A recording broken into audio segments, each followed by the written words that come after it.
पहले के जमाने में धन किसे कहते थे? गौधन, गजधन, बाजधन। पहले सबसे पहला धन है गौधन।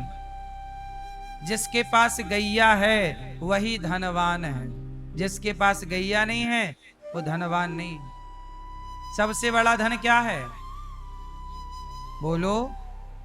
गौधन, फिर गजधन, हाथी, बाज, पक्षी और रतन धन खान। सोना चांदी का नंबर चौथे नंबर पे है। सबसे पहला धन गौ माता। गौधन, गजधन, बाजधन और रतन धन खान। जब आवे संतोष धन, सब धन धूरी समान। गाय हम सबका धन है। गाय हमारा क्या है? गौधन। क्या बोलते हैं? पहले भारत में किसकी नदियां बहती थीं? दूध दही की नदियां बहती। इसका मतलब क्या? घर घर दूध होता था। कोई व्यक्ति कभी दूध खरीदता नहीं था। आपको बता दूं, पहले के जमाने में लोग दूध बेचते नहीं थे। दूध बेचना पाप समझते थे कि पाप है। सही है। पहले के जमाने में दही लोग नहीं बेचते थे, छाछ लोग नहीं बेचते थे। मैं जब होश संभाला, मेरे गांव में दूध नहीं बिकता था। पहली बार मेरे गांव में दूध खरीदने वाले जब आए तो कुछ लोगों ने दूध बेचा, तो गांव के कुछ लोगों ने विरोध किया कि भैया क्या इतना तुम्हारा समय खराब आ गया कि दूध बेचने की जरूरत आ गई? हमारे गांव में एक चाचा थे, हैं अभी भी, वो कभी दूध उन्होंने नहीं बेचा। बोले तुम्हें चाहिए तो ऐसे ही ले जाओ, ले जाओ, है हमारे पास तो ले जाओ, पर बेचेंगे नहीं। दूध बेचना नहीं। दही, छाछ, ये सब बेचने की चीजें नहीं है। पहले तो घर घर था ये सब। 10-20 गैया सबके घर थी, 2-5 गैया तो सबके घर थी। इसलिए यही नदियां बहती थी दूध दही की। पहले के लोग घी पीते थे, मस्त घी, और काम करते थे। ताकत थी, शरीर में एनर्जी थी। हमारे गांव में अभी भी 85-90 साल के बूढ़े खेतों में जाके अभी भी काम करते हैं और स्वस्थ हैं। 1 रुपया की दवाई नहीं खाते, एक भी टैबलेट नहीं खाते, स्वस्थ हैं। किसके भरोसे हैं? केवल दूध दही के भरोसे। जब भोजन करने बैठते हैं तो भोजन में अधिक मात्रा किसकी होती है? एक कटोरी में मक्खन रखा है, एक कटोरी में दही रखा है। बिना दही मक्खन के लोग भोजन नहीं करते। थाली पे यदि दही मक्खन दूध ना हो, घी ना हो, तो वो थाली कोई शोभा पाती है? भोजन किसका है? पंजाब में लस्सी पीते हैं कि नहीं लोग? भारत में पहले यही तो खाना पीना था, लस्सी। क्यों जी? लस्सी पी लो, दूध पी लो, दही खा लो। मैं अभी भी मक्खन खाता हूं रोज। मैं भोजन की थाली पे यदि मक्खन ना देखूं तो भोजन की थाली अधूरी लगती है। मक्खन तो होना ही चाहिए, ताजा मक्खन। गैया है तो ताजा मक्खन है। आप लोग गैया रखते नहीं, आप लोग कुत्ता रखते हो, तो अब कुत्ते से कहां मक्खन आएगा?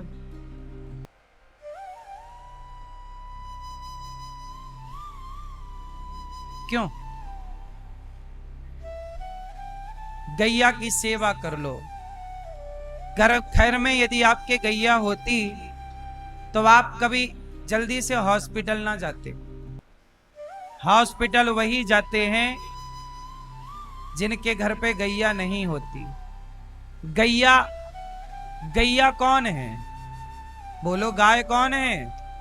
गाय माता तो है, पर गाय एक डॉक्टर भी है। बोलो हाँ। कैसे? गाय का दूध पीने वाला व्यक्ति गाय माता बीमार ही नहीं पड़ने देती। अभी हमारे पास एक लड़का आया था, वो पुशअप मारता सपाटे, 6000 सपाटे मारता है एक बार में। कितने हजार? पूरे भारत में नहीं, पूरी दुनिया में उसने चैलेंज दिया कि कोई मुझे हरा के बताए, 1 करोड़ रुपया इनाम दूंगा। और वो लड़का केवल गैया का दूध पी करके जीवित है, केवल दूध पीता है। और दही इत्यादि दूध से बना पदार्थ, दही, मक्खन, छाछ, और कुछ नहीं। वो गाय के दूध की ताकत देखिए कि उससे कोई हरा नहीं सकता, इतनी एनर्जी। 6000 डरबिठक मारना, आप देख लो। बुला लो किसी बड़े जो भी जिम वगैरह करते हैं, जिम वालों को पछाड़ देगा वो। बोलो हाँ। आप प्रोटीन पाउडर पी के आ जाइए। गाय के दूध में इतनी ताकत है, लेकिन डॉक्टरों ने, कुछ डॉक्टरों ने क्या किया, गाय के दूध से आपको अलग कर दिया, गाय के घी से आपको अलग कर दिया। अब आप लोगों के जोड़ों में दर्द है। पहले तो जोड़ों में दर्द नहीं हुआ करता था दादी अम्मा की तुम्हारी, जबकि उनके 10-10 बच्चे होते थे। क्यों? क्योंकि वो दादी ना घी खाती थी। हमारे यहां खाने पीने में क्या था? घी। घी क्या? ऑयल। घी का क्या काम? ग्रीस का काम करता है। डॉक्टर बोलते ना घुटने का ग्रीस खत्म हो गया। क्या ग्रीस क्या है? घी ही तो ना। अब डॉक्टर ने आपको डरा दिया घी मत खाओ। भाई बाजार का घी तो खाने योग्य है ही नहीं। मैं जिस घी की बात करता हूं वो शुद्ध देसी गाय वेद लक्षणा गाय के घी की बात करता हूं। अब वो घी आपको बाजार में मिलता नहीं है। बाजार का घी खाओगे तो मिलावटी है, तो बीमार पड़ोगे। बदनाम कौन होगा? बोले घी खा के। डॉक्टर बोल रहा घी नुकसान कर रहा है।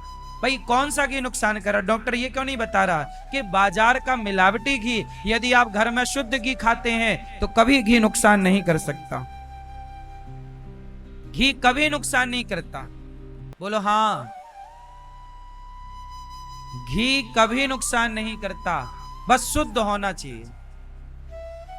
तुम्हारे बाप दादे घी खा खा के जिंदा रहे। बोलो हाँ कि ना? आपके घर में कभी गैया थी? आज हैं? आज नहीं, पहले थी ना आपके, जब आप बच्चे थे दादाजी के पास थी, पिताजी के पास थी। भारत में ऐसा कोई घर नहीं था जिस घर में गैया ना रही है। आप लोग अब बस होशियार पैदा हो गए हैं जो गैया बाहर करके कुत्ता घर में रख लेते हैं। पहले के लोग कुत्ता बाहर रखते थे, गैया भीतर रखते थे। अब बदलाव केवल इतना हुआ 21वीं सदी में कि गैया हो गई बाहर, कुत्ता हो गया भीतर। पहले की दादियां गाय की सेवा करती थी तो गाय मुंह चाटती थी। गाय चाटती थी ना, जब आप गाय के पास जाओगे तो गाय आपको चाटती है।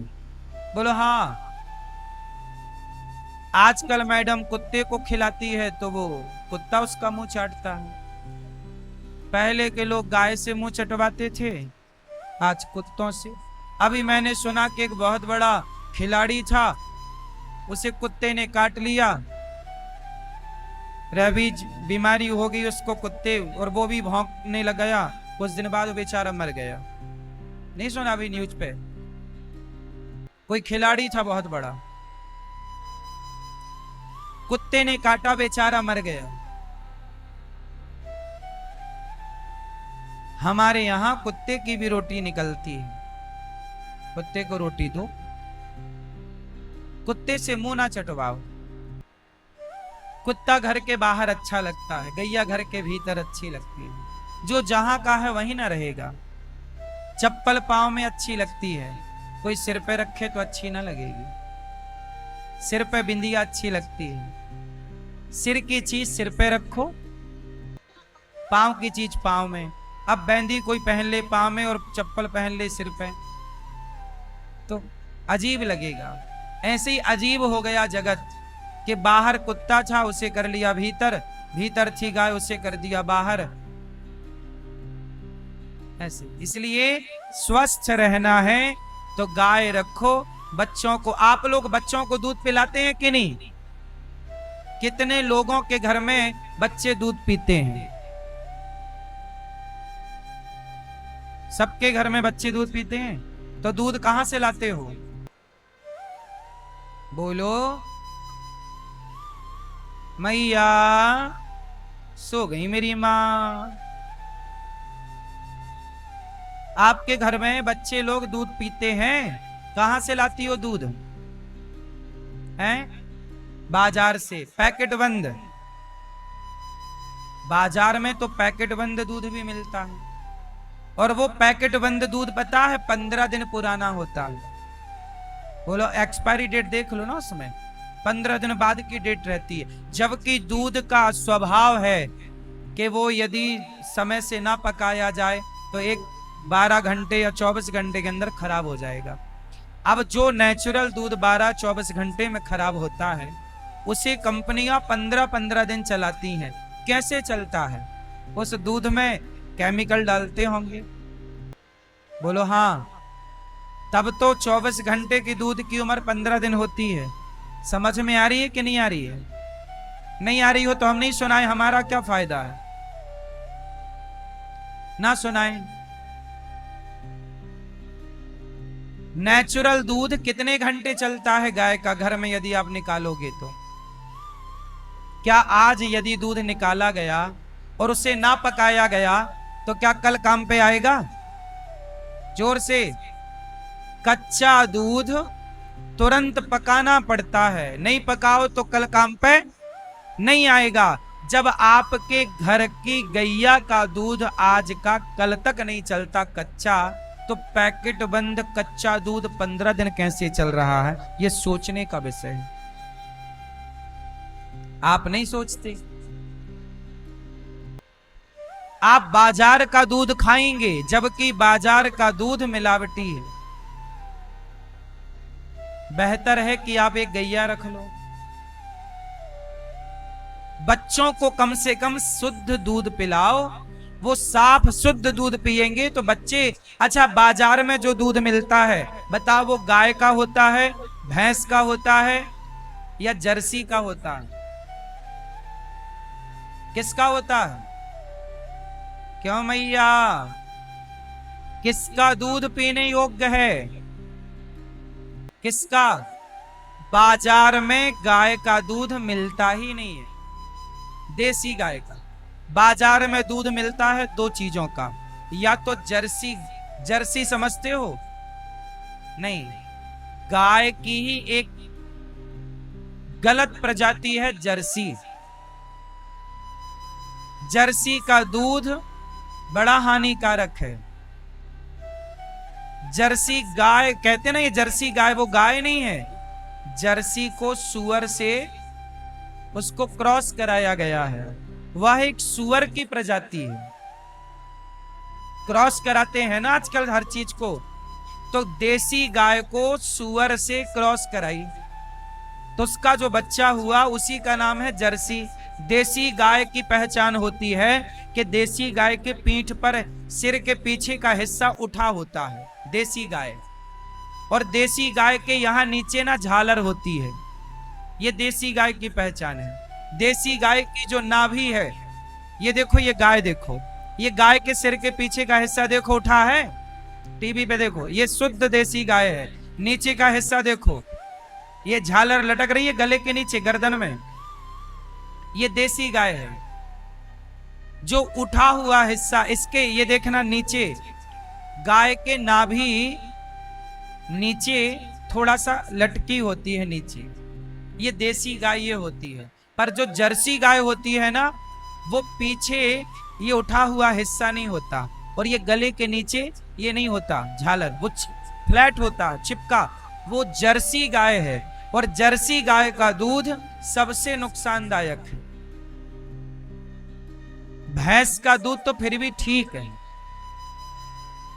पर जर्सी का दूध बड़ा हानिकारक। पर बाजार में आप कैसे वेरीफाई करोगे कि ये गाय का तो छोड़ दो, गाय का बाजार में मिलता ही नहीं है दूध। गाय का दूध मिलेगा तो 100 रुपया लीटर मिलेगा, 150 रुपया लीटर मिलेगा। आपको जो 50-60 रुपया में दूध मिलता है वो गाय का नहीं है, वो दूध है भैंस का या जर्सी का। जबकि दूध किसका पीना चाहिए? पहले के जमाने में संत लोग गाय का दूध पीते थे और राक्षस लोग भैंस का।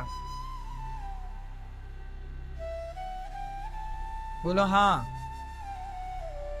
भैंस का दूध और गाय के दूध में क्या अंतर है? मैया बताओ, गैया और भैंसिया के दूध में क्या अंतर है?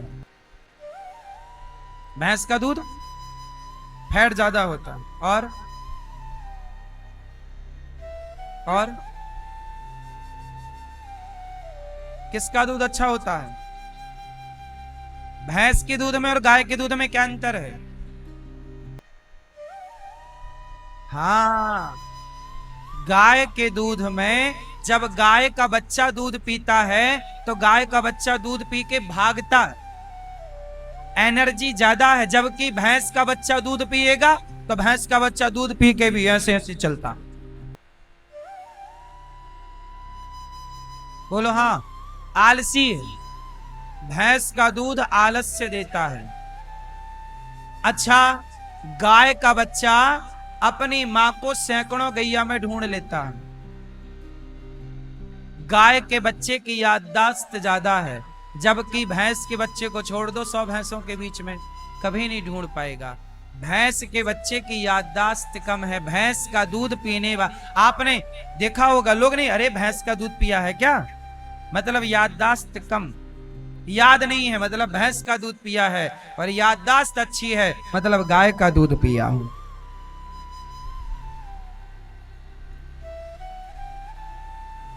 गाय के दूध में पता है आपको, गोल्ड की मात्रा होती है।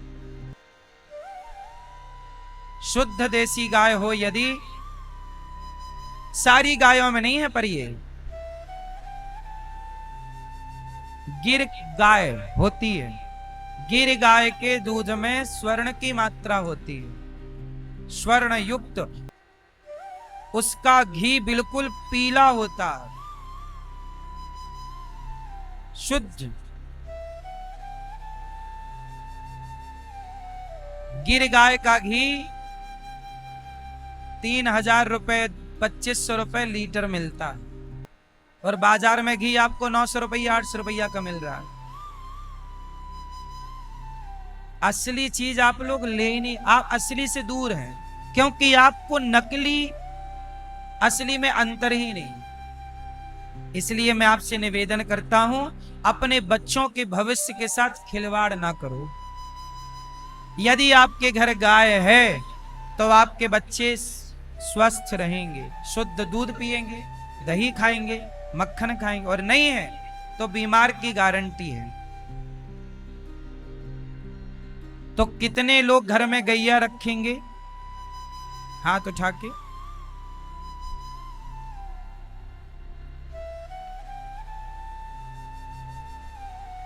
अरे अपने घर के आसपास कोई छोटा मोटा प्लॉट हो या घर पे ही जगह हो, एक गैया रख लो, क्या दिक्कत है? एक छोटी सी गौशाला बना लो अपने एक आध खेत में, और 2-4 गैया रखो, एक आदमी रख दो, वो सेवा करेगा, दूध पहुंचाएगा घर में टाइम टू टाइम। बाकी खर्चे तो आप कर ही रहे हैं। कुत्तों के बिस्किट खरीद के ला रहे हैं कि नहीं?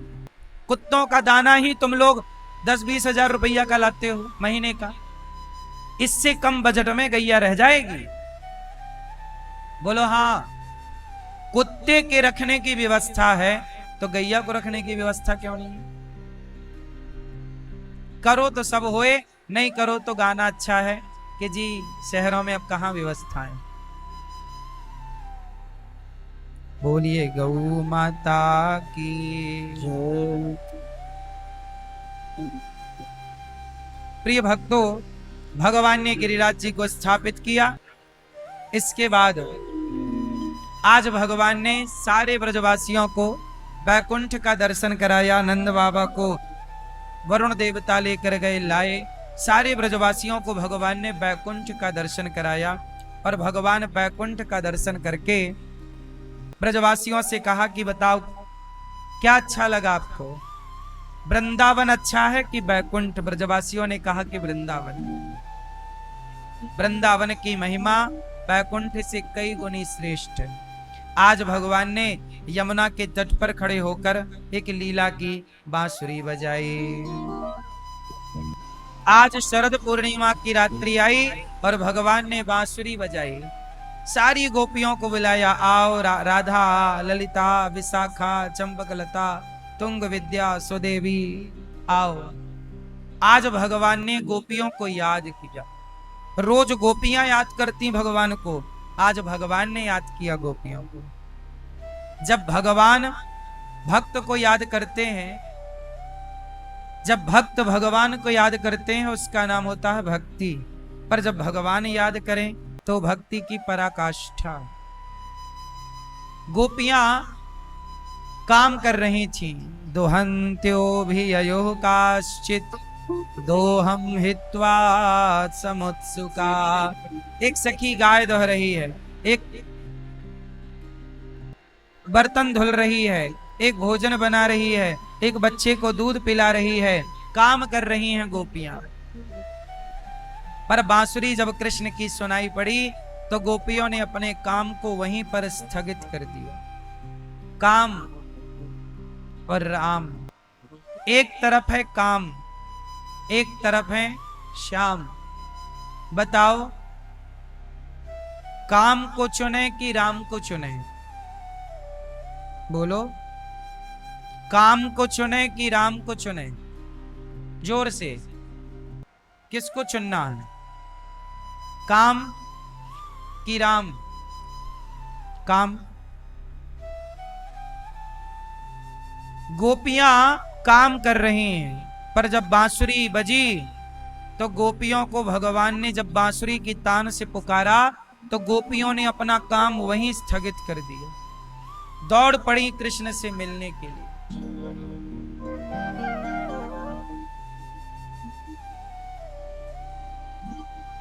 जब गोपियां जाने लगी तो उनके पतियों ने पकड़ लिया, मत जाओ। गोपियों ने कहा कि आप मेरे शरीर को ही पकड़ सकते हैं, मेरी आत्मा को नहीं पकड़ सकते। इस आत्मा को उस परमात्मा से मिलने में अब कोई रोक नहीं सकता। उस सखी का शरीर छूटा और आत्मा जाके परमात्मा में मिल गई। बंधन शरीर का है, आत्मा का नहीं। कोई बांधेगा तो शरीर ही तो बांधेगा, पकड़ेगा तो आप हाथ ही तो पकड़ोगे, मन को कैसे पकड़ोगे? तो गोपियों का मन भगवान में इस तरह लगा कि जब कृष्ण ने पुकारा, एक सखी दूध पी रहे बच्चे को छोड़ दिया, एक सखी ने काम छोड़ दिया और दौड़ पड़ी भगवान को पाने के लिए। अब एक बात बताओ, क्या भगवान के लिए काम छोड़ना जरूरी है? बच्चे को छोड़ना जरूरी है?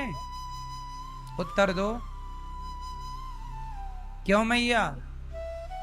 भगवान के लिए काम छोड़ना जरूरी है कि नहीं?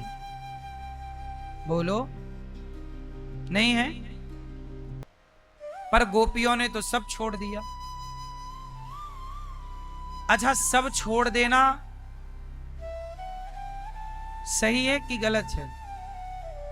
चलो, आपने नहीं छोड़ा कुछ, माना कि आप भले कुछ ना छोड़ो, वैसे भी आप लोगों ने कुछ नहीं छोड़ा।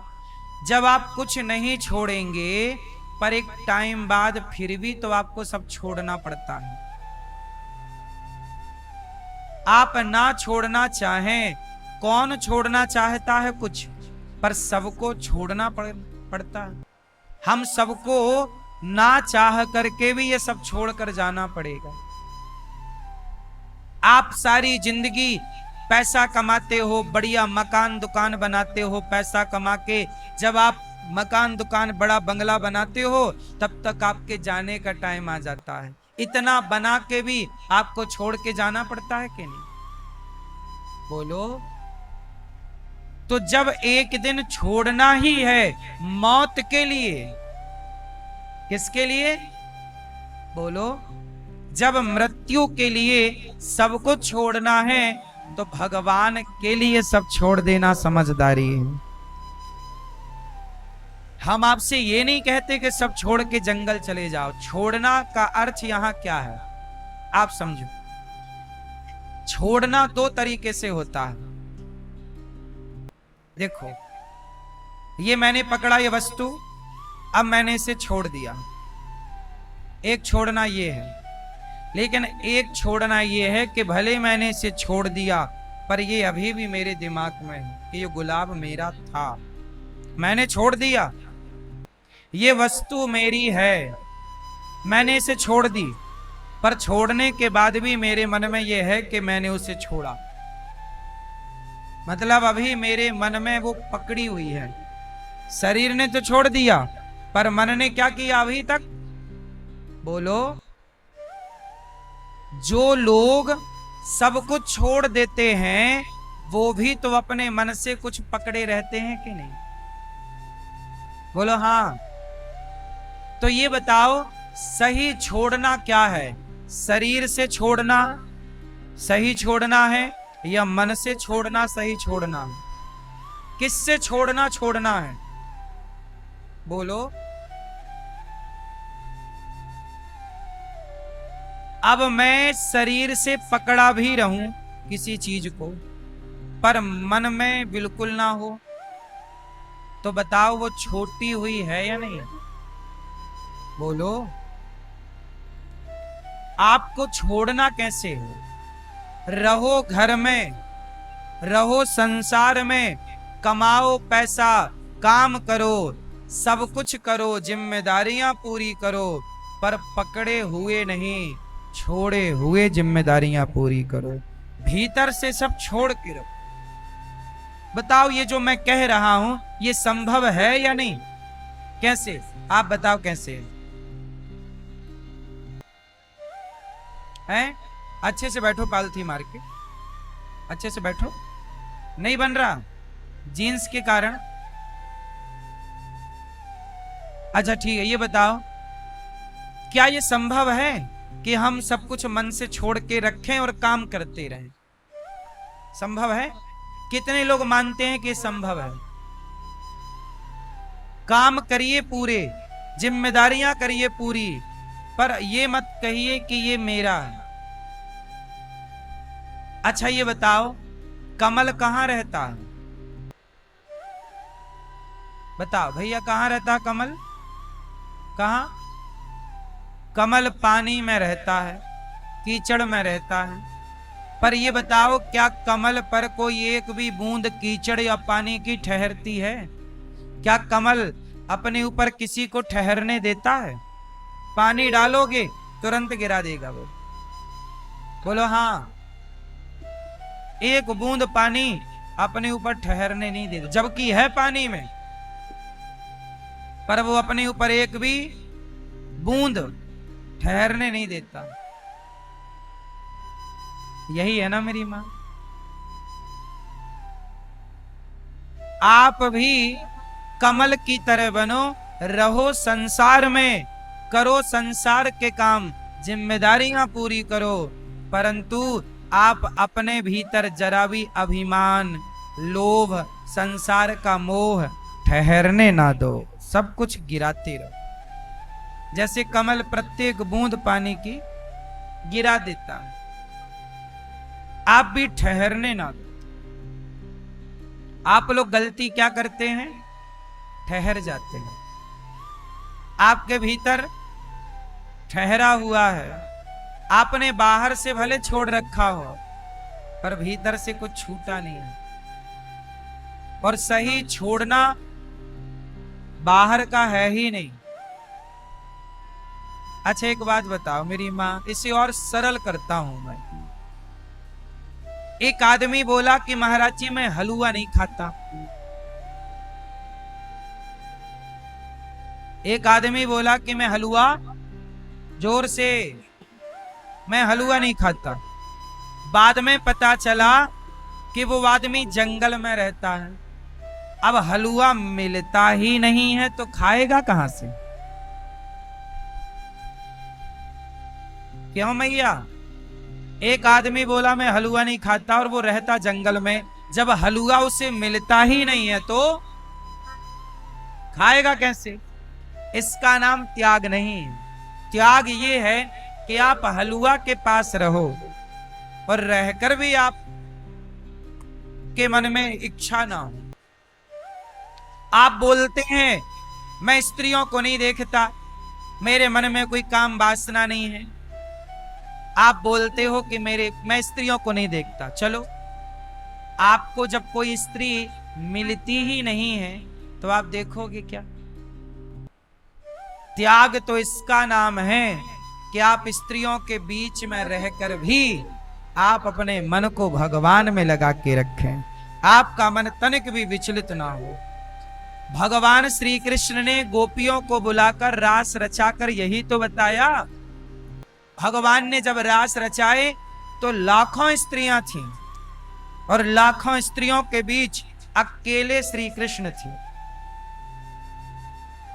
क्यों?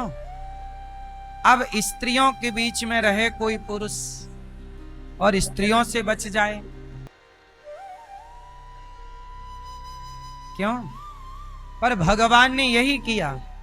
गोपियों को बांसुरी बजाकर भगवान ने बुलाया और सभी स्त्रियों के बीच में श्री कृष्ण हैं।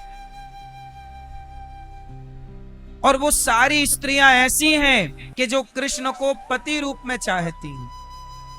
ऐसा भी नहीं है कि वो स्त्री हमें चाहती ना हो, कृष्ण को पति रूप में चाहती हैं। सारी की सारी स्त्रियां सुंदर हैं, वो चाहती भी हैं कृष्ण को, पति भाव से देखती हैं। पति में कुरुते नमः। पर वो सारी स्त्रियों के बीच में रहकर भी कृष्ण, क्या कृष्ण का मन उन स्त्रियों में लगा? बोलो, ये रास लीला क्यों करी भगवान ने? समाज की आंखें खोलने के लिए कि त्याग किसे कहते हैं। जो स्त्रियों के पास है ही नहीं वो स्त्रियों से बच जाएगा, पर जो स्त्रियों के बीच में रहकर भी स्त्रियों से बच जाए उससे बड़ा त्यागी भला कौन होगा? सही है? इसी का नाम त्याग है। अपने मन को कसौटी में कसकर देखना कि मेरा मन विचलित है या नहीं।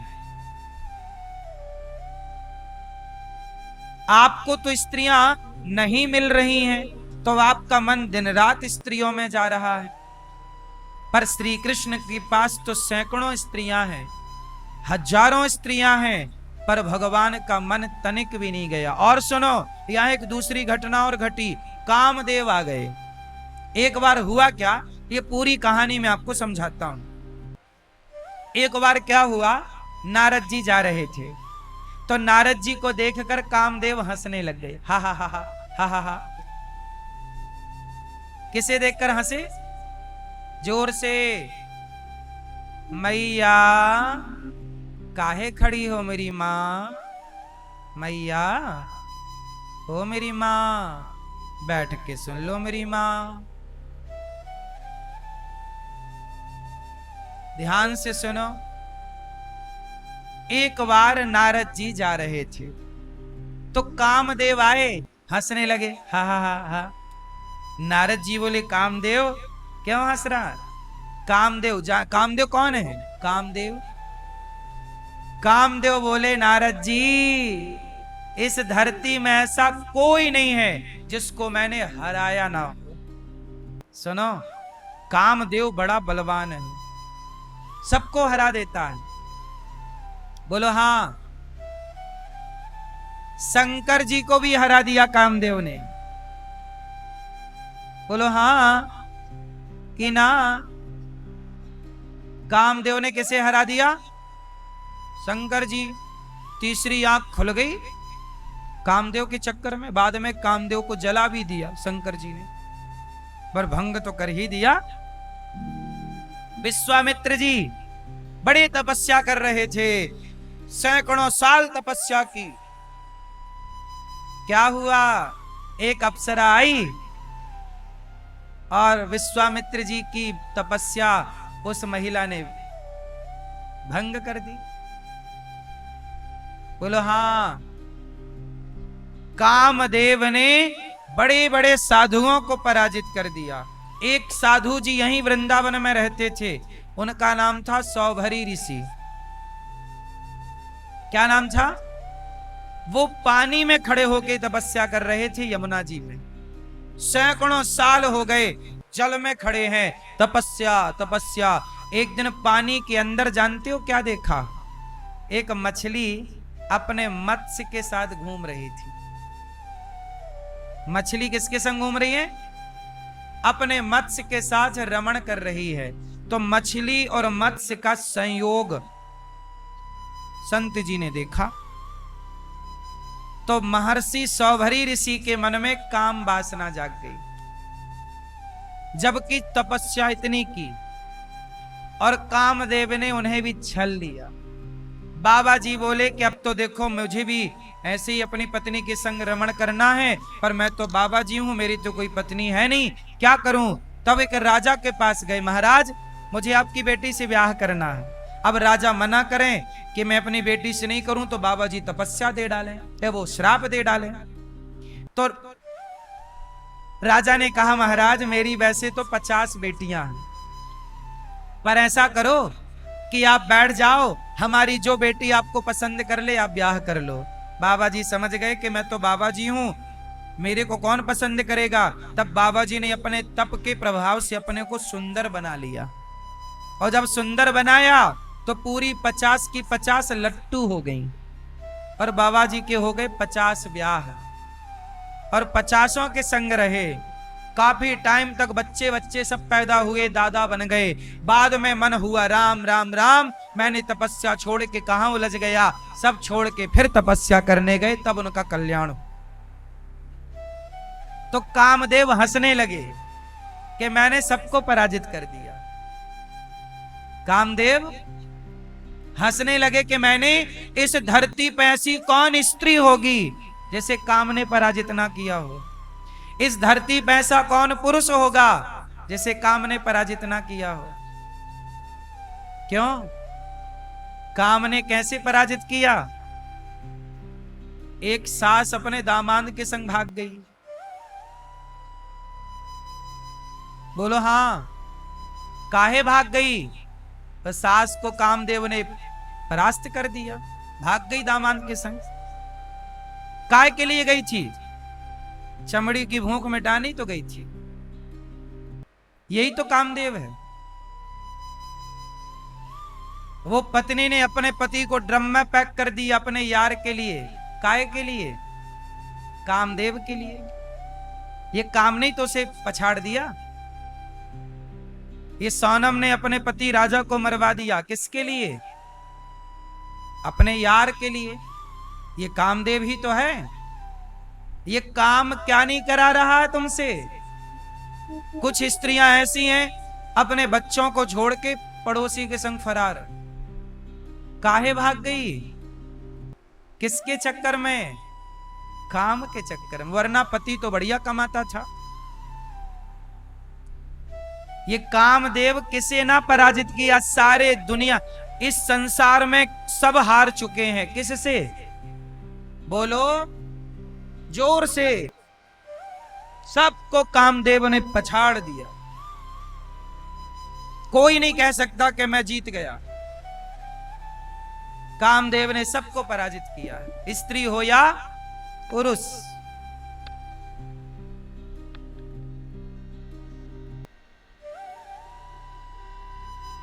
और तो छोड़ो, शंकर जी को हरा दिया कामदेव ने।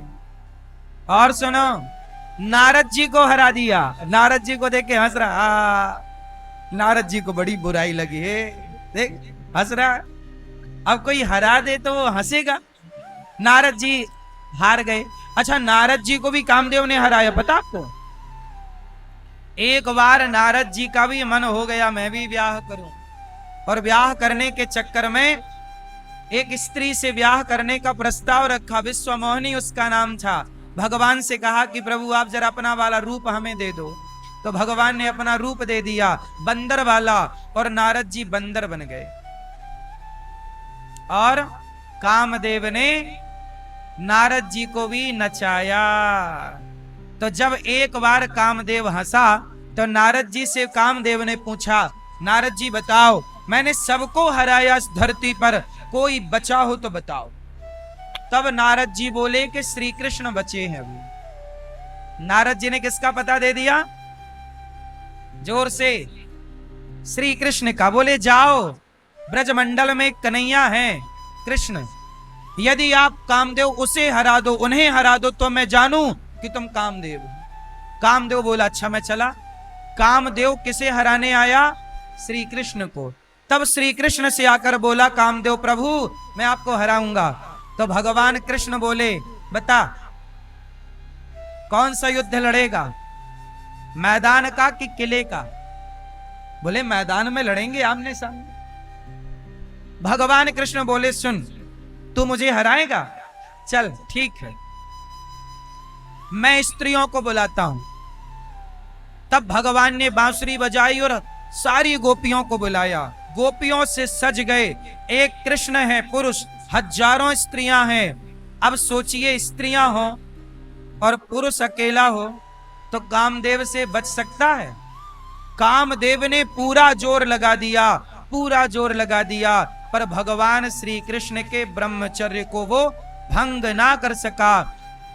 पूरी रास रचाते रहे भगवान, गोपियों के मध्य नाचते रहे भगवान, लीला करते रहे, पर कामदेव ने पूरी ताकत लगा ली, पर कृष्ण को वो बिगाड़ ना सका। तब कामदेव चरणों में आकर गिरा, प्रभु कामदेव ही च्युत हो गया, पर भगवान च्युत ना हुए। तब से कामदेव ने भगवान को नाम दे के पुकारा, आपको प्रभु मैं अच्युत कहता हूं। आप च्युत नहीं हुए, क्या हो आप? अच्युत।